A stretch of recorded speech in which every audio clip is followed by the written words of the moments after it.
میری جب اس سے شادی ہوئی وہ 7 سال کی تھی۔ بھاگ 1۔ میرا نام یوسف ہے۔ میری عمر 12 سال تھی جب میرا نکاح میری کزن زلیخا سے بڑی کم عمر میں کر دیا گیا۔ وہ بیچاری اس وقت صرف 7 سال کی تھی، ٹھیک سے اپنا نام بھی نہیں لکھنا آتا تھا۔ میرے چاچا نے اس کا ہاتھ پکڑ کر انگوٹھا نیلی سیاہی میں بھگو کر نکاح نامہ پر لگا دیا۔ پھر میرے ابا نے بھی ایسا ہی کیا۔ یوں ہم دونوں کا نکاح ہو گیا، بلکہ وداعی بھی ہو چکی تھی۔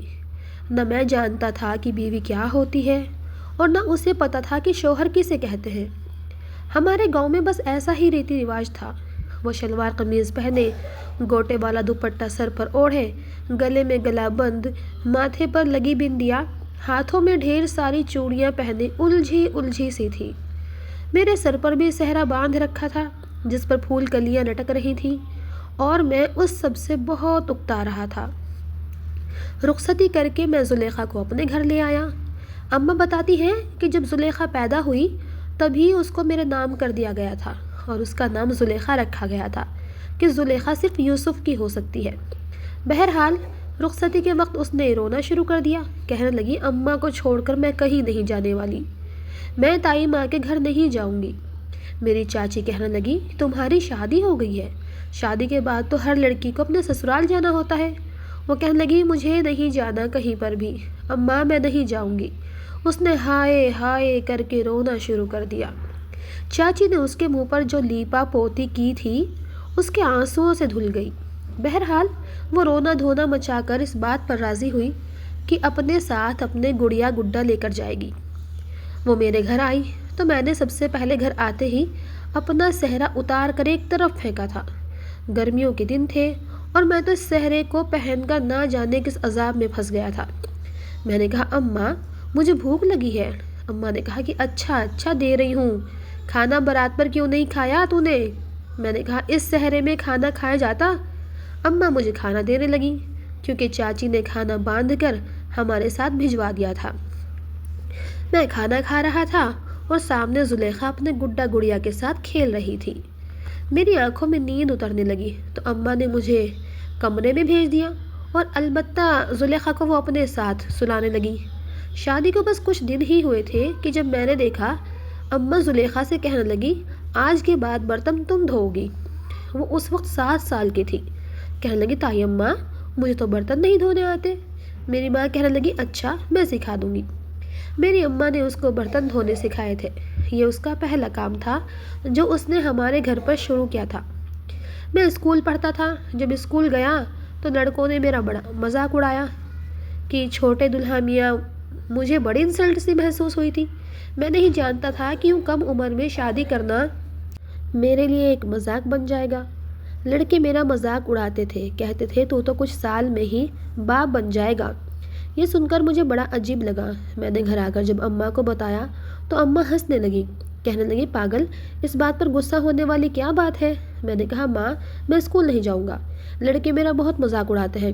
وہ کہتی ہیں اڑاتے ہیں تو اڑانے دو، اب کسی کی خاطر ہم اپنے ریتی رواج تو نہیں بدل سکتے۔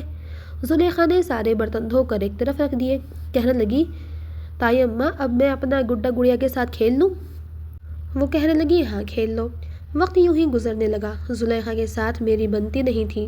جب بھی میں اس کے گڑیا گڈے کو ہاتھ لگاتا وہ رونے پیٹنے لگ جاتی کہ تم میری گڈا گڑیا کو توڑ دو گے، ہاتھ مت لگاؤ۔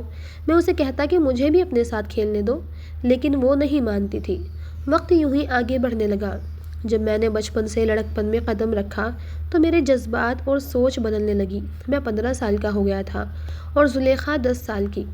اب تو اماں کے ساتھ وہ بہت سے کام کرانے لگی تھی۔ میری بیٹھک اب لڑکوں میں ہونے لگی تھی۔ وہ لڑکے کچھ آوارے سے تھے۔ ایک بار مجھے کہنے لگے تو شادی شدہ ہے، چل بتا بیوی کے ساتھ سہاگ رات منائی ہے یا نہیں؟ میرے لیے یہ شبد بالکل انجان تھا۔ میں نے کہا وہ کیا ہوتی ہے؟ وہ کہنے لگا تجھے یہ نہیں پتا تو تم نے شادی کس چیز کی ہے؟ میں نے کہا کہ وہ تو میرے ابا نے کر دی۔ میرے دوست کہنے لگے چل آ تجھے دکھاتے ہیں کہ شادی کے بعد سہاگ رات کیسے مناتے ہیں۔ ان کی بات سن کر مجھے کچھ حیرت ہوئی تھی۔ وہ مجھے ایک ایسے گھر کے باہر لے گئے جس گھر میں ابھی کچھ دیر پہلے ہی شادی ہوئی تھی۔ شامیانے ابھی ان کے گھر کی چھت پر لگے ہوئے تھے اور لڑکوں نے کمرے کے سامنے کھڑے ہو کر بند کھڑکی کا ذرا سا پٹ کھولا اور اندر کا منظر دیکھنے لگے۔ کہنے لگے چل اب تو بھی دیکھ۔ میں اس وقت اتنا بھی بڑا نہیں تھا، لیکن جو منظر میں نے کھڑکی کے اندر دیکھا میرے ہوش اڑ کے رہ گئے۔ میں فوراً سے پیچھے ہٹ گیا۔ میں نے کہا مجھے کچھ نہیں دیکھنا، اگر ابا یہاں آ گئے تو مجھے بہت ماریں گے۔ یہ کہہ کر میں اپنے گھر چلا گیا، لیکن میرے وہ دوست بار بار مجھے اپنی بیوی کے قریب رہنے کو اکساتے تھے۔ کہتے تھے کیا تو نامرد ہے جو تجھے بیوی کو دیکھ کر کچھ نہیں ہوتا؟ ان کی بیہودہ باتوں کو سن سن کر میری نظر زلیخا پر الگ الگ انداز سے اٹھنے لگی۔ وہ مجھے اچھی لگنے لگی، لیکن اندر ہی اندر مجھے ڈر بھی لگتا تھا کہ اگر میں نے اس کے ساتھ کچھ بھی کرنا چاہا وہ اماں کو بتا دے گی۔ میں میٹرک کر چکا تھا، کالج ہمارے گاؤں میں نہیں تھا، اس لیے ابا نے مجھے شہر کے ہاسٹل میں ڈال دیا۔ وہاں ہم لڑکے آپس میں ہر طرح کی باتیں کرتے تھے، اس لیے مجھے کئی باتوں کا پتہ بھی چل گیا تھا۔ جب بھی میں چھٹی پر گاؤں جاتا اپنے کام زلیخا سے کہتا، لیکن وہ ویسے ہی تھی، کہتی تھی تمہاری نوکرانی نہیں ہوں جو تمہارے کام کروں۔ میں 17 سال کا ہو چکا تھا اور 12ویں کلاس میں پڑھتا تھا۔ اس کی ایسی باتیں سن کر مجھے غصہ آنے لگا تھا۔ میں اس کا شوہر تھا، اسے مجھ سے تمیز سے بات کرنی چاہیے تھی۔ میں اب اسے غصے سے دیکھنے لگا۔ میں پورے ایک ہفتے میں بس ایک دن کے لیے ہی گھر آتا ہوں تو تم مجھ سے سیدھے منہ بات بھی نہیں کر سکتی۔ وہ کہنے لگی اتنے سارے تمہارے دھونے والے کپڑے ہوتے ہیں، وہ بھی اتنے گندے، کیا وہاں مزدوری کرتے ہو؟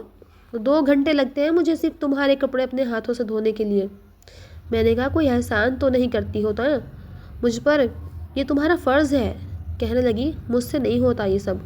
وہ میرے کپڑے طے کر کے رکھ رہی تھی جب میں نے اسے اپنی شرٹ استری کرنے کے لیے کہا تھا، لیکن اس نے صاف انکار کر دیا۔ میں ابھی باہر اپنے دوستوں سے مل کر ہی آیا تھا۔ اس وقت وہ میرے کمرے میں تھی، میرے کپڑے طے کر کے میرے بیگ میں رکھ رہی تھی۔ میں نے پوچھا اماں کہاں ہیں؟ کہنے لگی اماں اور باقی سب خالہ کے گھر گئے ہیں۔ یہ سن کر میرا دل اندر سے مچلنے لگا تھا۔ میں نے اپنے کمرے کا دروازہ بند کر دیا۔ جیسے ہی میں اس کے پاس آیا وہ اپنے کام میں مگن تھی۔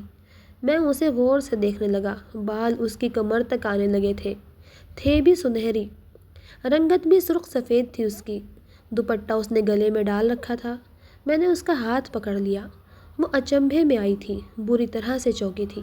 میں نے کہا دکھاؤ اپنے ہاتھ، میرے کپڑے دھونے سے تمہارے ہاتھ کتنے گھس گئے ہیں۔ اس نے فوراً سے اپنا ہاتھ میرے ہاتھ سے کھینچا تھا، پھر کمرے کا دروازہ بند دیکھ کر مجھے حیرت سے دیکھنے لگی۔ پھر کہنے لگی دروازہ کیوں بند کیا تم نے؟ میں نے کہا تمہیں کچھ بتانا تھا۔ کہنے لگی کیا؟ میں نے پھر سے اس کا ہاتھ پکڑ لیا۔ میں نے کہا تم جانتی ہو تمہارا میرا رشتہ کیا ہے؟ کہنے لگی کیوں، تمہیں نہیں پتا؟ ہاتھ چھوڑو میرا۔ میں نے کہا جانتا ہوں، تمہارے منہ سے سننا چاہتا ہوں۔ کہنے لگی تم میرے تایا کے بیٹے ہو۔ میں کہنے لگا اس کے علاوہ بھی کچھ اور ہوں؟ میری نظروں میں خماری سی بڑھتی جا رہی تھی۔ وہ کچھ نروس ہوئی تھی، فوراً سے کمرے کے دروازے کے پاس جانے لگی، لیکن میں نے اس کا بازو پکڑ لیا۔ دل عجیب عجیب سی خواہشیں کرنے لگا تھا۔ کم بخت جب سے لڑکوں کے منہ سے میں نے گرل فرینڈز کی باتیں سنی تھی، جی چاہتا تھا میں بھی ویسا ہی کروں، اور وہ تو پھر میری بیوی تھی۔ میں نے اسے اپنی طرف کھینچا تھا، وہ بے ساختہ میرے ساتھ لگ گئی۔ مت پوچھو دل میں ادھم سی مچ گئی تھی۔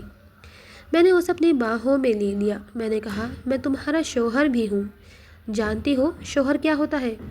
میرا یہ کہنا تھا کہ وہ میری باہوں میں کسمسانے لگی۔ کہنے لگی یوسف چھوڑو ورنہ تائی اماں کو بتا دوں گی۔ میں نے کہا پہلے میری بات کا جواب دو، جانتی ہو نا شوہر کیا ہوتا ہے؟ اس سے پہلے کہ میں کچھ اور بے خودی میں آگے بڑھتا اس نے مجھے پوری طاقت سے دھکا دیا تھا۔ میں پیچھے جا کر گرا تھا۔ وہ فوراً سے کمرے سے باہر نکل گئی۔ مجھے بڑا غصہ آیا تھا۔ میں نے کہا زلیخا کی بچی آج نہیں بچو گی، ویسے بھی اماں گھر پر نہیں ہے۔ میں جیسے ہی کمرے سے باہر نکلا، باہر کا مین دروازہ کھلا ہوا تھا۔ وہ شاید باہر جا چکی تھی، باہر اس کی سہیلیاں بھی تھیں، شاید وہاں چلی گئی تھی، لیکن مجھے بے چین کر گئی تھی۔ میرے دوست اپنی گرل فرینڈز کے ساتھ قصے سناتے تھے، حالانکہ میری ہی عمر کے تھے، لیکن اتنی سی عمر میں بھی ان کی لڑکیوں سے دوستی تھی۔ ان کے ساتھ وہ ریسٹورنٹ میں جاتے تھے، انہیں لنچ بھی کراتے تھے اور بہت کچھ اور بھی کرتے تھے۔ کبھی ان کے ساتھ پارک میں چلے جاتے، کسی کونے میں بیٹھ کر پیڑ کی اوٹ میں کچھ کرتے تھے۔ وہ ساری باتیں تو مجھے برا نہیں لگتی تھیں بلکہ اچھی لگتی تھیں۔ شاید میری عمر کچھ ایسے حصے میں آج پہنچی تھی کہ یہ سب بڑا اچھا دلچسپ لگتا تھا۔ جب اماں خالہ کے گھر سے واپس آئیں تو زلیخا بھی اسی سمے گھر پہنچی تھی۔ مجھے ڈر تھا کہ کہیں زلیخا اماں کے سامنے میری پول نہ کھول دے۔ اماں کہنے لگی، رات کا کھانا بنایا ہے تو نے؟ زلیخا نے نہیں میں سر ہلا دیا۔ اماں کہنے لگی، کیوں نہیں بنایا؟ میں تمہیں کہہ کر گئی تھی نا پہلے۔ کہنے لگی، وہ یوسف۔ میں نے کہا میرے کپڑے استری کر رہی تھی۔ پھر اس کی سہیلی نے اس کو آواز دے دی۔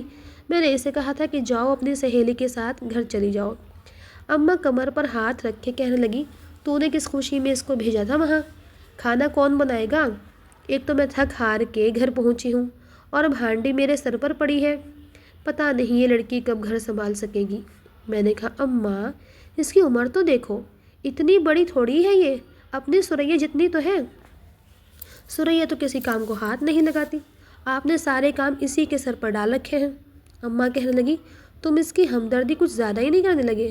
یہ گھر کی بہو ہے تو یہی سارے کام کرے گی نا، بیٹیاں تو ویسے بھی پرایا دھن ہوتی ہیں۔ مائکے میں سکھ کے 4 دن گزارنے، بس وہی ان کے سکھ کے دن ہوتے ہیں۔ سسرال والے تھوڑے نا اتنے نخرے برداشت کرتے ہیں۔ میں نے کہا تو زلیخا کو بھی اس کے مائکے بھیج دیا کریں۔ میرا یہ کہنا تھا کہ میری اماں مجھے غصے سے دیکھنے لگی۔ کہنے لگی، تجھے ہوا کیا ہے؟ تجھے کیوں اتنی ہمدردی ہو رہی ہے اس کی؟ میں نے کہا، میں ویسے ہی بات کر رہا ہوں اماں۔ پھر اماں زلیخا سے کہنے لگیں، چل جلدی سے پیاز لہسن اور ادرک کاٹ کر دے۔ وہ جلدی سے سبزی کاٹنے لگی، بار بار مجھے غصے والی نظروں سے دیکھ رہی تھی۔ اگلے ہی دن میں ہاسٹل چلا گیا، لیکن یہ ہفتہ میرا بڑی مشکل سے کٹا تھا۔ اب کی بار میں نے گاؤں جانے سے پہلے بہت ساری کانچ کی چوڑیاں لیں۔ پہلی بار زلیخا کے لیے کچھ لے کر جا رہا تھا۔ جب میں گھر آیا تو اماں کو کڑھائی والی شال دی، اپنی بہن کو بھی چوڑیاں دیں، لیکن زلیخا کی چوڑیاں میں نے اپنے سامان میں ہی رہنے دیں۔ یہ سوچا کہ اسے اپنے ہاتھ سے پہناؤں گا۔ ویسے تو وہ مجھے اکیلے نظر ہی نہیں آتی تھی، ہر سمے کسی نہ کسی کے ساتھ رہتی تھی، اور اب تو وہ مجھ سے گھبرانے بھی لگی تھی۔ جہاں میں جاتا ترنت وہاں سے بھاگ جاتی۔ اب تو بس میں جب بھی چھٹی پر گاؤں جاتا دل میں یہی دعا کرتا کہ اماں کہیں آس پڑوس کے کسی گھر چلی جائے۔ وہ کپڑے دھو رہی تھی اور اماں اس سمے اپنے کمرے میں لیٹی ہوئی آرام کر رہی تھی۔ چھوٹے بہن بھائی گلی میں کھیل رہے تھے۔ جب میں اس کے پاس آ کر بیٹھ گیا، وہ ڈنڈے مار مار کے میرے کپڑے دھو رہی تھی۔ مجھے اپنے پاس بیٹھا دیکھا تو کہنے لگی، تم یہاں کیا کر رہے ہو؟ میں نے کہا، بات سنو، کپڑے دھونے کے بعد میرے کمرے میں آنا، مجھے تم سے بہت ضروری بات کرنی ہے۔ کہنے لگی، میں نہیں آؤں گی، تم بہت بدتمیز ہو۔ میں نے دھیرے سے کہا کہ تمہارے لیے بہت خوبصورت تحفہ لایا ہوں، میرے کمرے میں آؤ گی تو دکھاؤں گا۔ کہنے لگی، پہلے قسم کھاؤ جو پہلے تم نے کیا تھا وہ نہیں کرو گے۔ میں نے کہا، تم آؤ تو صحیح، پریشان نہیں کروں گا۔ کہنے لگی، کپڑے دھو کر آتی ہوں۔ میں نے جب دیکھا کہ وہ کچھ نرم پڑی ہے تو میں اپنے کمرے میں چلا گیا۔ کانچ کی چوڑیوں کے ساتھ میں اس کے لیے چاندی کا چھلا بھی لے کر آیا تھا۔ میں اس کا انتظار کر رہا تھا۔ 1 گھنٹے بعد وہ آئی تھی۔ اس کے آگے سے کپڑے پانی میں بھیگے ہوئے تھے، شاید کپڑے رسی پر ڈال کر سیدھا میرے کمرے میں ہی آئی تھی۔ کہنے لگی، جلدی سے تحفہ دکھاؤ، کیا لائے ہو؟ مجھے رات کے لیے ہانڈی بھی چڑھانی ہے۔ تائی اماں اٹھ گئی تو بہت ڈانٹیں گی۔ میں نے کہا، پہلے کمرے کا دروازہ بند کرو۔ کہنے لگی، نہیں، دروازہ بند نہیں ہوگا، ایسے ہی کھلا رہے گا۔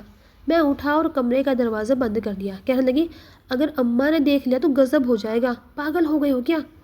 میں کمرے کا دروازہ بند کر کے الماری کی طرف چلا گیا۔ الماری سے کانچ کی چوڑیاں نکالی اور چاندی کا چھلا بھی۔ لال رنگ کی چوڑیوں کو دیکھ کر اس کی آنکھیں چمک اٹھی تھیں۔ میں نے اپنے دوستوں سے سنا رکھا تھا کہ لڑکیوں کے لیے تحفہ لے کر جاؤ تو بدلے میں وہ بڑا کچھ کرنے کی اجازت دے دیتی ہیں۔ کہنے لگی، یوسف، یہ تو بہت پیاری ہے، کیا سچ میں میرے لیے لائے ہو؟ میں نے کہا، ہاں، تمہارے لیے لایا ہوں، اور ہر بار تمہارے لیے ایسے ہی تحفے لایا کروں گا۔ اس سے پہلے کہ وہ چوڑیاں پہنتی، میں نے اس کے ہاتھ میں وہ چوڑیاں خود پہنا دی، چاندی کا چھلا بھی پہنا دیا۔ وہ بار بار چوڑیاں کھنکاتی ہوئی بڑی خوش تھی۔ کہنے لگی، تم بہت اچھے ہو یوسف۔ پہلی بار اس کے منہ سے میں نے اپنی تعریف سنی تھی۔ اس سے پہلے کہ میں کوئی بات کرتا، اماں اسے آواز دینے لگی۔ اماں کی آواز سن کر تو جیسے اس کی رنگت پھیکی پڑ جاتی تھی۔ وہ فوراً سے کمرے سے باہر نکل گئی۔ رات کو برتن مانجتے ہوئے جب اس کے ہاتھ میں چوڑیاں کھنک رہی تھیں، اس کے چہرے پر بڑی دل فریب مسکراہٹ تھی۔ بار بار مجھے دیکھ کر مسکرا رہی تھی۔ اماں کہنے لگی، یہ اتنی ساری چوڑیاں تمہارے پاس کہاں سے آئی ہیں؟ اس سے پہلے کہ وہ کچھ کہتی، میں نے کہا، میں لے کر آیا تھا۔ میری بات سن کر اماں اور ابا دونوں نے مجھے دیکھا تھا۔ اماں کہنے لگی، تو کب لے کر آیا اور کیوں لے کر آیا؟ میں نے کہا، اماں، سریا کے لیے بھی تو لایا تھا، آپ کے لیے بھی چادر لے کر آیا تھا، کڑھائی والی، تب آپ نے اعتراض نہیں کیا۔ ابا کہنے لگے ہاں ہاں اچھا کیا۔ پھر کہنے لگے تیری پڑھائی کب ختم ہوگی؟ میں نے کہا 2 سال میں۔ کہنے لگے بس جیسے ہی تیری پڑھائی ختم ہوگی تیری وداعی کروا دیں گے۔ یہ سن کر میں دل ہی دل میں بہت خوش ہوا تھا۔ اماں کہنے لگی ایسے کیسے کرا دیں گے؟ ارے جب تک اسے اچھی نوکری نہیں مل جاتی ایسا کچھ نہیں کرنا۔ شادی کوئی گڈا گڈی کا کھیل تھوڑا ہی ہے، ذمہ داری ہوتی ہے۔ ابھی تو اس کی اپنی بہن بھائی چھوٹے چھوٹے ہیں، ان سب کا بھی تو اس نے سوچنا ہے۔ اس کو اتنا پیسہ خرچ کر کے ہم پڑھائی کیوں کروا رہے ہیں؟ میرے ابا کہنے لگے ارے بری بات ہے، سمجھا کرو، کل کو اپنے منہ سے کہے گا تو کیا اچھا لگے گا؟ ہو جائے گا سب کچھ، ابھی بھی تو پورا ہو رہا ہے۔ لیکن میری ماں کہنے لگی ابھی میں 5 سال تک کوئی وداعی نہیں کروں گی، جب تک یہ اپنی پڑھائی پوری نہ کر لے، 2-3 سال نوکری نہ کر لے، پیسہ نہ جمع کر لے، تب تک کوئی وداعی نہیں ہوگی۔ میں چپ سا ہو گیا تھا۔ صبح سب اسکول جا چکے تھے، اماں بھی اپنے کمرے میں جا کر لیٹ گئی تھیں۔ بس ایک زلیخا تھی جس کے کام کبھی ختم نہیں ہوتے تھے، ابھی بھی صحن میں جھاڑو دے رہی تھی۔ ابا بھی اپنے کام پر جا چکے تھے، گھر میں کوئی نہیں تھا۔ میں نے اس کا ہاتھ پکڑا اور اس کے ہاتھ سے جھاڑو پکڑ کر زمین پر پھینک دیا۔ میں نے کہا ادھر آؤ میرے پاس۔ وہ کہنے لگی کیا ہے؟ میں نے کہا تم نوکرانی نہیں ہو اس گھر کی، کبھی کبھی تو مجھے اس پر بہت ترس آتا تھا۔ نہ اماں نے اسے پڑھایا تھا، نہ ہی اسے پڑھنا لکھنا آتا تھا، بلکہ میری بہن سریا اسکول بھی پڑھنے جاتی تھی، گھر کے کسی کام کو بھی ہاتھ نہیں لگاتی تھی۔ اور ایک وہ تھی 12-13 سال کی عمر میں اماں نے سارے کام اس کے کندھوں پر ڈال دیے تھے۔ اماں چاہتی تھی کہ وہ بس کام ہی کرتی رہے اور میں کماتا رہوں۔ میں نے اسے کمرے میں لے جا کر دروازہ بند کر دیا، اسے اپنے ساتھ اپنے بیڈ پر بٹھایا۔ میں نے کہا منہ میں زبان نہیں ہے تمہارے؟ پورے دن چپ چاپ سارے کام کرتی رہتی ہو، کبھی کبھی اماں کو منع تو کر دیا کرو۔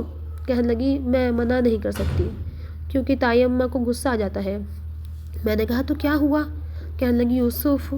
یہ کہنے کے بعد اس کی آنکھوں میں نمی اتری تھی۔ میں نے کہا کیا بات ہے مجھے بتاؤ زلیخا۔ اس نے اپنے بازو سے آستین اوپر کی، ہاتھ پر زخم کا نشان تھا۔ میں نے کہا یہ کیا ہوا ہے؟ کہنے لگی تائی اماں نے گرم گرم چمٹا لگا دیا تھا کیونکہ روٹیاں جل گئی تھی۔ یہ دیکھ کر میرا دل اندر سے کانپ کر رہ گیا تھا۔ اس کے بعد وہ رونے لگی۔ مجھے اپنی ماں پر بہت زیادہ غصہ آیا تھا۔ میں نے اپنے ہاتھوں سے اس کے آنسو صاف کیے تھے۔ میں نے کہا تم نے ابا کو نہیں بتایا؟ کہنے لگی تائی اماں میری جان نکال دیں گی، کہتی ہیں ڈھنگ سے کام سیکھو۔ میں کرتی تو ہوں سب کچھ، اب ڈھنگ سے کیسے کروں؟ مجھ سے نہیں ہوتا، میں کیا کروں؟ میں نے کہا ایسا کرو اپنے کمرے میں جاؤ، جا کر اپنے کپڑے پیک کرو، شہر جانے سے پہلے میں تمہیں چاچا کے گھر چھوڑ کر جاؤں گا اور ابا سے بھی کہہ دوں گا کہ 8 دن تک تمہیں لینے نہیں جائیں۔ کہنے لگی سچ میں یوسف تم مجھے میری اماں کے گھر چھوڑنے جاؤ گے؟ میں نے کہا ہاں کیوں نہیں چھوڑوں گا، چلو جاؤ اپنے کپڑے پیک کرو۔ وہ بڑی خوش ہو گئی تھی۔ جیسے ہی اس نے کپڑے پیک کیے میں بھی اپنا بیگ تیار کر چکا تھا۔ اماں بھی اٹھ کر باہر آ گئی، کہنے لگی ابھی تک صحن کے جھاڑو نہیں لگی؟ میں نے کہا اماں میں اس کو چاچا کے گھر چھوڑنے جا رہا ہوں اور یہ 8 دن وہیں رہے گی۔ اماں کہنے لگی تم کون ہوتے ہو فیصلہ کرنے والے؟ میں نے کہا اس کا شوہر ہوں، مجھے حق ہے اس کے بارے میں فیصلہ کرنے کا۔ اماں کہنے لگی 2 جوتیاں لگاؤں گی تو سارا بڑپن ختم ہو جائے گا تیرا۔ میں نے کہا ابا سے بھی میں بات کر چکا ہوں، انہیں تو کوئی اعتراض نہیں ہے۔ کہنے لگی تمہیں اتنی ہمدردی کا بخار کیوں چڑھ رہا ہے؟ سب جانتی ہوں میں کہ کون سے تمہارے اندر ابال پیدا ہو رہے ہیں۔ میں نے کہا کوئی بھی جذبے ناجائز نہیں ہے اور آپ ہی کے پیدا کیے ہوئے ہیں سب۔ کہنے لگی میں تو اس کو بڑی سیدھی سادھی سمجھتی تھی، بڑی تیز اور شاطر نکلی ہے۔ میں نے کہا اس نے کچھ نہیں کہا، میں اندھا نہیں ہوں، مجھے سب نظر آتا ہے۔ یہ ہماری سریا سے بھی 6 مہینے چھوٹی ہے، آپ نے سارے کاموں کی ذمہ داری اس پر ڈال رکھی ہے۔ کیا یہ انسان نہیں ہے؟ کیا اسے آرام کرنے کی ضرورت نہیں ہے؟ اماں کہنے لگی جاؤ جہاں بھی چاہے چھوڑ آؤ اسے اور لے کر بھی خود ہی آنا، میں نہیں جاؤں گی اسے لینے کے لیے۔ میں نے کہا مت جائیے گا، میں شہر سے واپس آتا ہوا لے آؤں گا۔ چلو زلیخا، میں اسے باہر لے گیا۔ اس وقت سردیوں کی شروعات ہو چکی تھی، سورج کی تپش بھی نہیں تھی، موسم بہت اچھا تھا۔ میں اسے پہلے باغ میں لے گیا، اپنا اور اس کا سامان ایک طرف رکھا۔ باغ میں امرود کے پیڑ لگے ہوئے تھے لیکن سب کچے تھے، کوئی پھل پکا ہوا تھا۔ کہنے لگی کتنی خوبصورت جگہ ہے یہ۔ میں نے کہا یہ تو ہے۔ کہنے لگی مجھے پیڑ سے وہ پکا ہوا امرود توڑ کر دو۔ میں اس کی فرمائش پر پیڑ پر چڑھ گیا اور 2 امرود اسے توڑ کر دیے۔ وہ بے حد خوش تھی۔ کہنے لگی یوسف تم بہت اچھے ہو، بہت زیادہ میرا خیال رکھتے ہو، میری وجہ سے تائی اماں سے بھی الجھتے ہو۔ میں نے کہا لیکن تم اچھی نہیں ہو، میری بات سن کر وہ مجھے دیکھنے لگی، کہنے لگی میں نے کیا کیا ہے؟ میں نے کہا میرا خیال نہیں رکھتی۔ کہنے لگی جھوٹ مت بولو، تمہارے سارے کپڑے اپنے ہاتھوں سے دھوتی ہوں۔ میں نے کہا وہ تو سب کے دھوتی ہو۔ کہنے لگی تمہارے کپڑے استری بھی کرتی ہوں، تمہارا سامان بھی طے کر کے رکھتی ہوں، تمہارے لیے سب کچھ تو کرتی ہوں۔ میں نے کہا یہ سب نہیں، کچھ اور بھی کرو۔ کہنے لگی اور کیا کروں؟ میں اسے ایک طرف پیڑ کے پیچھے لے گیا، اس وقت وہاں پر کوئی بھی نہیں تھا۔ میں نے کہا اگر تم سے کچھ مانگوں تو کیا دو گی؟ کہنے لگی میرے پاس تو کچھ بھی نہیں ہے۔ میں نے کہا بہت کچھ ہے تمہارے پاس۔ میں نے اپنا ہاتھ اس کی طرف بڑھا دیا، میں نے کہا میرے ہاتھوں کو اپنے ہونٹوں سے چومو۔ میری فرمائش پر اس کے چہرے کی رنگت اڑی تھی، وہ نروس سی ہونے لگی۔ میں نے کہا بس اتنی محبت ہے تمہیں مجھ سے؟ کہنے لگی مجھے یہ سب اچھا نہیں لگتا۔ میں نے کہا مجھے تو بہت اچھا لگتا ہے، میرے 8 دن اچھے گزر جائیں گے۔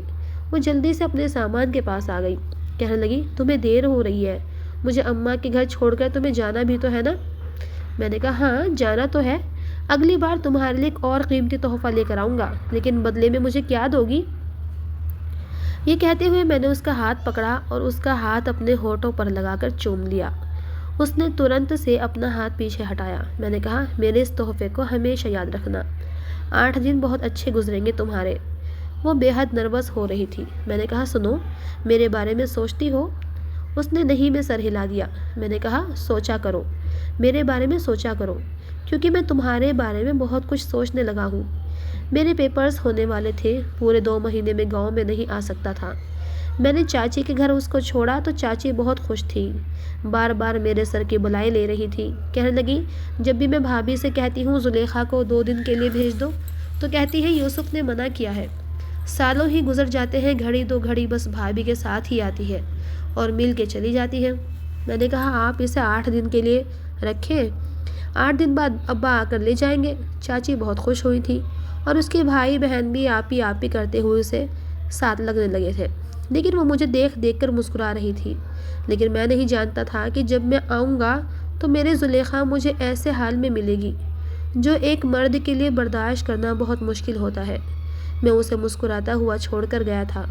پھر 2 مہینے بعد اپنے ایگزام کے چکر میں بس رات کو ہی کچھ فرصت ملتی تھی، آنکھیں بند کرتا تھا تو زلیخا کا چہرہ مسکراتا ہوا نظر آنے لگتا تھا۔ میں بڑی بے چینی سے گاؤں جانے کے لیے تیار ہوا تھا۔ اس بار تو میں نے اس کے لیے لال رنگ کا جوڑا خریدا تھا، لیکن جیسے ہی میں گھر پہنچا۔ کہانی پسند آئے تو لائک کیجیے گا، آگے کی کہانی دیکھنے کے لیے چینل سبسکرائب کیجیے گا۔